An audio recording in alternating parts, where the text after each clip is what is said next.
nimechoka. Yaani mimi mzee kijijini nimekuwa tofauti na wazee zangu. Wazee zangu na watoto wao wanaishi vizuri kabisa na watoto wao, lakini nyinyi nashindwa kuelewa. Mna matatizo gani hapa kijijini? Au mnawaza nini? Mnataka tufanye nini ili maisha yetu yaendelee? Maana kuku mmeuza, ng'ombe mmeuza, tumebaki sisi kama sisi tunatazamana. Kwenda kulima shamba hamtaki. Yaani mashamba yamekaa paka leo kama magugu. Kwenda kushika jembe hamtaki. Mnataka nini? Mnataka mimi nipo bila kupata thamani ya vitu vyenu? Mimi nilifanya jambo moja muungwana.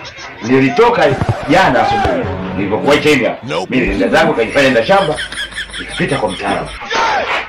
Ndio, mnashtuka nini sasa? Ndio hivyo hivyo. Nilipita kwa mtaalamu, akaniangalizia pale wewe mambo yake, akaniangalizia. Nikaonekana hapa tatizo ni dogo tu la mimi kurudi katika kazi yangu ya zamani. Na ufalme nitaupata pale kijijini. Gani hiyo baba?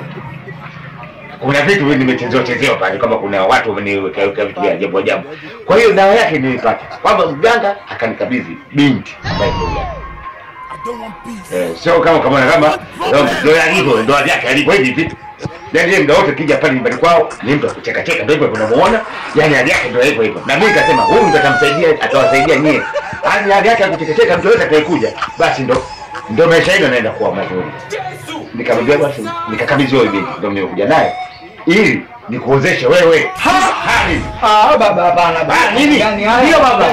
Wewe kaa kimya. Wewe kaa kimya. Ndio maisha yake hivi. Hivi usimwone mambo gani haya baba? Yaani tutaishi vipi sasa? Yaani unataka kuishi vipi? Yaani baba unanifanya. Yaani mimi niwe na huyu? Ndio huyu. Itawezekana. Kwani sio binadamu? Sawa, ni binadamu. Lakini hiyo ni faida yako wewe, utajiri wako. Sio mimi tu mwanangu, sio mimi nitanifanya nini? Nilie sio mimi bwana, hii kazi tuishi maisha mazuri. Kwa nini tunakobishi mwanangu? Wewe kaa kimya wewe. Sio kaa kimya. Bisi chukua wewe. Wewe ndio mkubwa. Wewe ndio mkubwa kwenye familia. Lakini baba, mambo gani haya tunafanyana? Mambo gani kivipi? Huyu ana matatizo gani? Wewe baba, usidhibiti kubali. Wewe baba ungemuone. Nimeona ndio nimemleta, nimemwona kulipomtoa ndio hivi hali yake ndio hivi. Yeye nimemkuta katika hali yake hivi. Nimekuta baba nzuri baba bwana. Naomba tuheshimiane. Tuheshimiane. Mimi ni ndani baya. Basi hivi ndio kwani ukikaa nayo kuna tatizo gani? Kuna tatizo gani kama? Wewe. Tena roho ndo kaikimia kabisa sasa umepata pisi. Wewe kaa kimya. Naomba usikilize. Unamchukua huyu umchukue. Lakini baba, lakini sitaki ndio baba. Wewe umempenda huyo? Umempenda? Baba, mambo gani haya baba, lakini nitakupata wapi? Mimi sitaki.